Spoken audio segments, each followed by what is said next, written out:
Hello everyone, आज हम पढ़ेंगे क्लास सेवेंथ ज्योग्राफी एनसीईआरटी का चैप्टर 1 एनवायरनमेंट। इस चैप्टर के स्टार्टिंग में हमें पहले एक छोटी सी स्टोरी बताई गई है। पहले हम उसे पढ़ते हैं। इसमें बताते हैं कि एक लंबी वेकेशन के बाद, छुट्टियों के बाद, रवि जो एक बच्चा है वो अपने जब स्कूल वापस आता है तो वो ये देखता है कि स्कूल के पास वाला एक लौता प्लेग्राउंड जो था, मैदान था जहाँ पे वो लोग खेलते थे, उसमें खुदाई चल रही थी। और लोग कह रहे थे कि यहाँ पे बहुत ही बड़ी बिल्डिंग बनाई जाएगी और उसमें बहुत सारे फ्लैट्स को कंस्ट्रक्ट किया जाएगा। रवि जो था वो उसको एकदम रोना सा आ गया जब उसको लगा कि इतना बड़ा जो प्लेग्राउंड था, इसकी इतनी अच्छी सी ग्रास थी, यहाँ पे मैरीगोल्ड के फ्लावर्स थे और यहाँ पे बटरफ्लाइज घूमा करती थी, वो सब कुछ शायद चला जाएगा। उसने अपनी जो फीलिंग्स हैं, जो उसको इतना बुरा लग रहा था, उसने अपनी फीलिंग्स अपने क्लासमेट से शेयर की। असेंबली में प्रिंसिपल ने भी बहुत ही ज़्यादा दुख के साथ ये ऑब्ज़र्व किया और कहा कि देखिए हमारा जो एनवायरनमेंट है ये किस तरीके से बदल रहा है। फिर रवि ने अपनी जो टीचर है उनसे पूछा कि एनवायरनमेंट क्या होता है।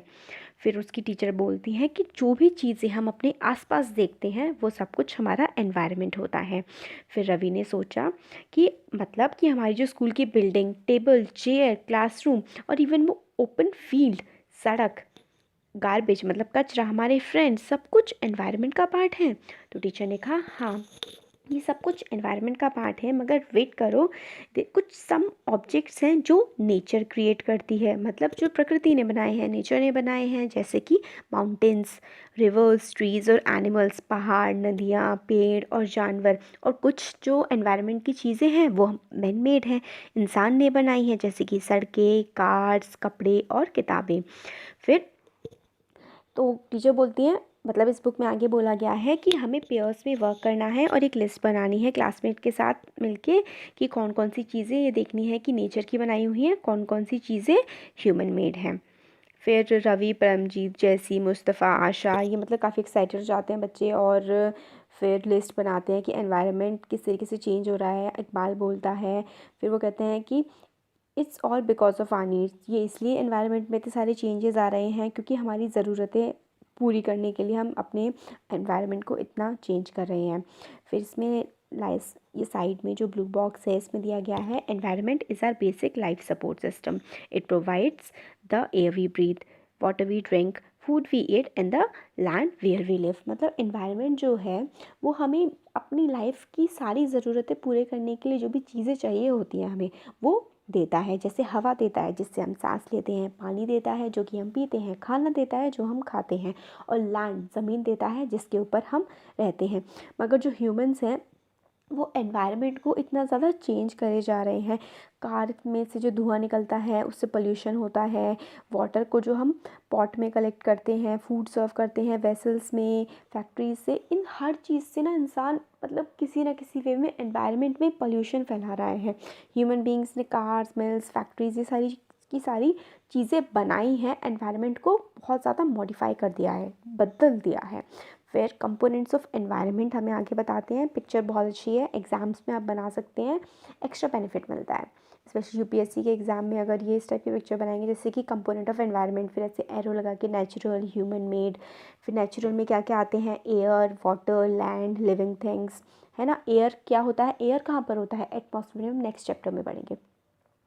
एयर एटमॉस्फेयर, वाटर हाइड्रोस्फेयर, है ना, लैंड लिथोस्फेयर, और लिविंग थिंग्स बायोस्फेयर। बायोस्फेयर जो है ना ये एक नैरो जोन है जिसमें लाइफ एग्जिस्ट कर सकती है, और नैरो जोन किसका है, एयर, वाटर और लैंड। अब ऐसे करके देखिए, इसमें हम स्केच वो ले लेते हैं, ब्रश एक, जैसे ये है ऐसा, अगर मान लीजिए ये एटमॉस्फेयर है, ठीक है, ये लिथोस्फेयर है ना, और ये वाला हाइड्रोस्फेयर है। तो जहाँ पे ये तीनों चीज़ें मिल रही हैं ना, ये वाला जो पार्ट, इस वाले पार्ट में लाइफ एग्जिस्ट कर सकती है, और इस पार्ट को हम बोलते हैं बायोस्फेयर, ठीक है। फिर कंपोनेंट्स ऑफ एनवायरनमेंट, नेचुरल हमने देख लिए। अब ह्यूमन मेड, ह्यूमन मेड में तो बहुत सारी चीज़ें आती हैं। जिस चेयर या बेड पे बैठ के आप अभी इस लेक्चर को सुन रहे हैं वो एक ह्यूमन मेड एनवायरनमेंट का पार्ट है।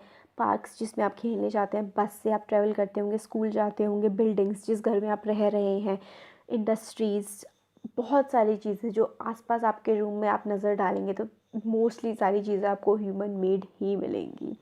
फिर ह्यूमन मेड में दिखाते हैं और क्या क्या आता है, इंडिविजुअल्स आते हैं, ह्यूमंस में क्या आता है, सॉरी ह्यूमन मेड, तो ये सब आ गया कंपोनेंट ऑफ एनवायरनमेंट में। नेचुरल, ह्यूमन और ह्यूमन मेड है ना। ह्यूमंस में इंडिविजुअल, आप, आपकी फैमिलीज, कई सारी फैमिलीज़ मिलके एक कम्युनिटी बनाती हैं। फिर आप किस धर्म को फॉलो करते हैं वो, फिर आप किस तरीके की एजुकेशन ले रहे हैं, कैसी इकोनॉमी है किसी देश की, कितना पैसे वाला कोई देश है, कितना गरीब है, पॉलिटिकल सिचुएशन कैसी है, जैसे कि आपने पढ़ा होगा डेमोक्रेसी के बारे में, एक कम्युनिज्म होता है, किस टाइप का पॉलिटिकल सिचुएशन है किस कंट्री का, वो सब कुछ कंपोनेंट ऑफ एनवायरनमेंट जो है वो ह्यूमन के कंपोनेंट पे आता है। अब आगे देखते हैं कि बायोटेक, इसमें हमें बॉक्सेस में दी हुई, जो बॉक्सेस में चीज़ें होती हैं ना बड़ी इंपॉर्टेंट होती हैं, इनको बड़े अच्छे से पढ़ना चाहिए। बायोटेक क्या होती हैं, जो भी नेचुरल चीज़ें हैं जैसे कि प्लांट्स, एनिमल्स, जिसमें भी लाइफ होती है ना, वो बायोटिक होता है। ए बायोटिक कौन से कंपोनेंट्स होते हैं, जिसमें लाइफ नहीं होती है, वो मैन मेड भी हो सकती हैं और ह्यूमन मेड भी हो सकती हैं।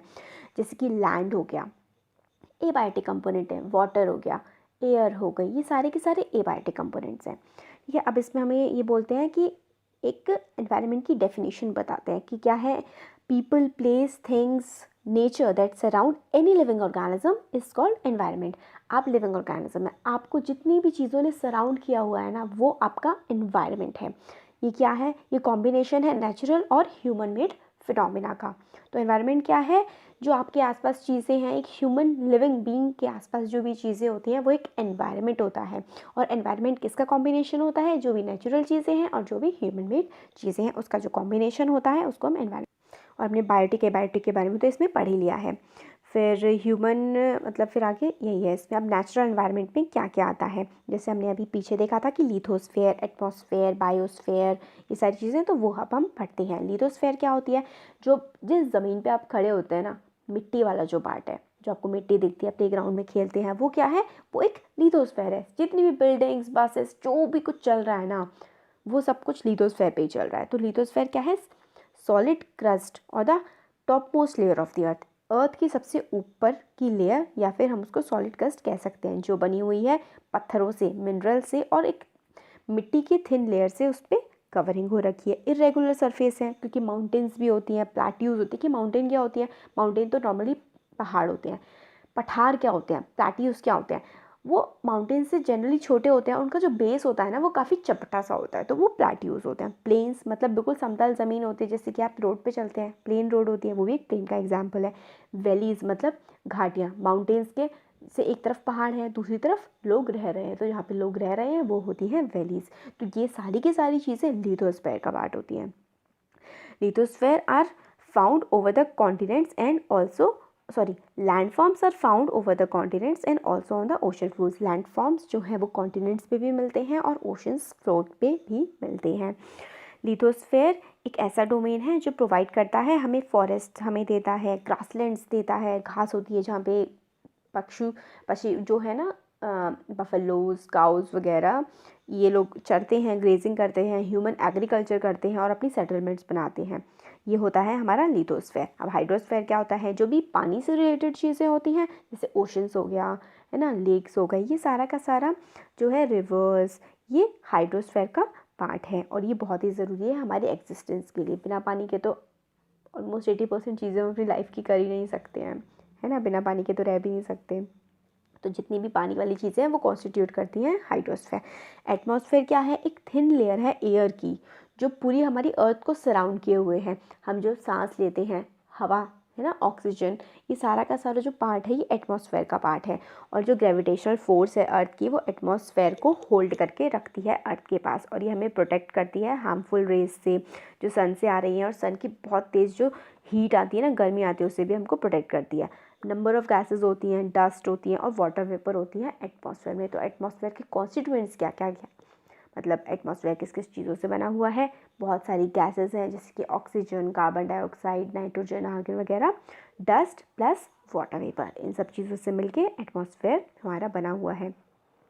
एटमॉस्फेयर में जो चेंजेस आते हैं उनसे क्या होता है, वेदर और क्लाइमेट बनता है। जैसे कि कभी गर्मी होती है, फिर गर्मियों के बाद ठंडी आ जाती हैं, तो ये एटमॉस्फेयर में चेंजेस आते हैं ना, इन्हीं की वजह से होता है वेदर और क्लाइमेटिक चेंजेस। अब बायोस्फेयर क्या होता है, प्लांट और एनिमल किंगडम जब साथ में रहते हैं, जो एक लिविंग वर्ल्ड बनाते हैं, वो नैरो जोन जो है, जिसमें एयर, वाटर, ठीक है, और एटमॉस्फेयर, ये एयर, वाटर और लैंड, ये तीनों की तीनों चीज़ें इंटरैक्ट करती हैं। जैसे हमने पहले बना के दिखाया था, वो वाला जो पार्ट होता है वो होता है बायोस्फीयर। अभी इकोसिस्टम क्या होता है? इकोसिस्टम होता है एक इंटरैक्शन जो लिविंग ऑर्गेनिजम्स का अपने एबायोटिक कंपोनेंट से और बायोटिक कंपोनेंट से जो इंटरैक्शन होता है ना, उसको हम इकोसिस्टम बोलते हैं। देखिए इसकी डेफिनेशन है, it is a system form by the interaction of all living organisms with each other and with physical and chemical factors of environment in which they live, all linked by transfer of energy and material। जो हम लोगों का interaction होता है, हम लोग जो जैसे कि हम एनवायरनमेंट की चीज़ों को यूज़ करते हैं, दूसरे लिविंग ऑर्गेनिज्म से बातचीत करते हैं, हम प्लांट्स को यूज़ करते हैं, एनिमल्स को यूज़ करते हैं, एनिमल्स को खाते हैं, प्लांट्स के फ्रूट्स खाते हैं और लैंड को कल्टीवेट करते हैं। ये सारी की सारी जो चीज़ें हैं हमारे लिविंग ऑर्गेनिजम्स का दूसरे ऑर्गेनिज्म से एबायोटिक और बायोटिक कंपोनेंट से इंटरेक्शन जो होता है ना, उसको इकोसिस्टम बोलते हैं। अब इकोसिस्टम ये रवि के मतलब एनसीसी कैंप के बारे में बताया गया है। ये चीज़ें इतनी इंपॉर्टेंट नहीं है कि वहाँ पे जैसलमेर में की रेन नहीं होती है, केरला में फ्लड्स आ जाते हैं, कोकोनट की प्लांटेशन होती है, बहुत सारे ग्रीन फील्ड्स होते हैं। ये सारे के सारे जो पार्ट है ना, सारी चीज़ें हमारे इकोसिस्टम का पार्ट होती हैं। तो पॉन्ड इकोसिस्टम दिखाया गया है। क्या क्या है पॉन्ड इकोसिस्टम में? देखिए यहाँ पे डक्स हैं, लोटस है, ग्रास है, इसके आसपास के बफलो है, डियर है, पानी पी रहे हैं, स्ट्रीम है, रिवर बह रही है, फ्लावर्स हैं। तो ये इकोसिस्टम का पार्ट है, पॉन्ड इकोसिस्टम का। ठीक है, ये सारी की सारी चीज़ें हो गई। इसमें तो ये वाला जो कर्सिव लेटर्स में इतनी इंपॉर्टेंट नहीं है। इसमें आगे बताते हैं कि सारे जो प्लांट्स, एनिमल्स, ह्यूमन बींग्स हैं वो डिपेंड करते हैं अपनी सराउंडिंग पे, अपने आसपास की जो चीज़ें हैं उन पे हम डिपेंड करते हैं और एक दूसरे पर भी हम जो है डिपेंड करते हैं। और जो इसी हमारा जो रिलेशन है इसको ही हम इकोसिस्टम कहते हैं। इकोसिस्टम में रेन फॉरेस्ट आ सकते हैं, grassland, desert, mountain, lake, river, मतलब आपके आसपास जो भी चीज़ें हैं ना, जो कुछ भी आपको दिख रहा है नेचुरल, मैनमेड, वो सब कुछ इकोसिस्टम का ही पार्ट होता है। अब हमें एक बताया गया है कि 5 जून जो है वो हर साल वर्ल्ड एनवायरनमेंट डे की तरह सेलिब्रेट किया जाता है। ये भी काफ़ी इंपॉर्टेंट है, काफ़ी गवर्नमेंट एग्जाम्स में आता है और आपके स्कूल के एग्जाम्स में भी पूछा जा सकता है। तो 5 जून वर्ल्ड एनवायरनमेंट डे होता है। अब बार्टर सिस्टम क्या होता है? पहले क्या होता था? पहले पैसे तो होते नहीं थे, बहुत कई हज़ार साल पहले। तो लोग क्या करते थे, अगर किसी को मान लीजिए ऑरेंज चाहिए, किसी को संतरा चाहिए, किसी को गेहूँ चाहिए, तो जिसको गेहूँ चाहिए वो जिसको संतरा चाहिए वो आपस में मिलेंगे और एक दूसरे से वही चीज़ को एक्सचेंज कर लेंगे। तो इसको बोलते थे बार्टर सिस्टम। जैसे कि मान लीजिए 1 किलो गेहूँ की कीमत है 10 टमाटर, तो जिसको टमाटर चाहिए वो अपने गेहूँ लेने वाले को ढूंढे और वो आपस में अदला बदली कर लेंगे। पैसे का रोल नहीं होता है बार्टर सिस्टम में। ठीक है, अब इसमें ह्यूमन एनवायरनमेंट के बारे में बताया गया है कि ह्यूमन एनवायरनमेंट जो है वो क्या क्या कॉन्स्टिट्यूट करता है।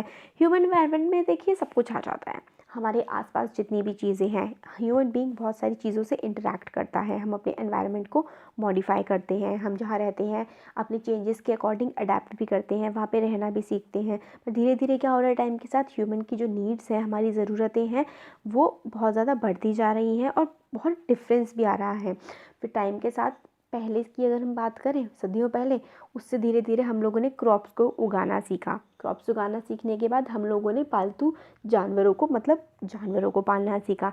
फिर हमने व्हील की इन्वेंशन कर दी। फिर जब हमारा खाना बहुत ज़्यादा उगने लगा तो हम लोग शहरों में जाके बसने लगे। फिर बार्टर सिस्टम इमर्ज हुआ। उसके बाद क्या हुआ, बार्टर सिस्टम इमर्ज होने के साथ साथ हम लोगों का कॉमर्शलाइजेशन बढ़ने लगा, हम आपस में व्यापार करने लगे। फिर इंडस्ट्रियल रिवॉल्यूशन आए, उसकी वजह से प्रोडक्शन और ज़्यादा बढ़ गया। फिर ट्रांसपोर्टेशन, पहले क्या होता था बैलगाड़ी से चलते थे, फिर साइकिल आई, फिर मोटरसाइकिल, फिर शिप्स आए, फिर एरोप्लेन्स आए। तो अब तो मिनटों का काम है किसी भी जगह पहुंच जाना, है ना। फिर ये सारा रिवॉल्यूशन आया। फिर उसके बाद क्या हुआ, कम्युनिकेशन का रिवॉल्यूशन आया। जो आज हम लोग आप यूट्यूब पे वीडियो देख पा रहे हैं, मैं वीडियो बना पा रही हूँ, ये किसका रोल है? ये कम्युनिकेशन की वजह से जो है वर्ड बहुत ज़्यादा फास्ट हो गया है, एक इन्फॉर्मेशन दूसरी जगह बहुत ही आसानी से पहुँच सकती है। तो यही हमें पूरा कुछ बताया गया है ह्यूमन एनवायरनमेंट पे। हो गया हमारा chapter complete. Thank you so much.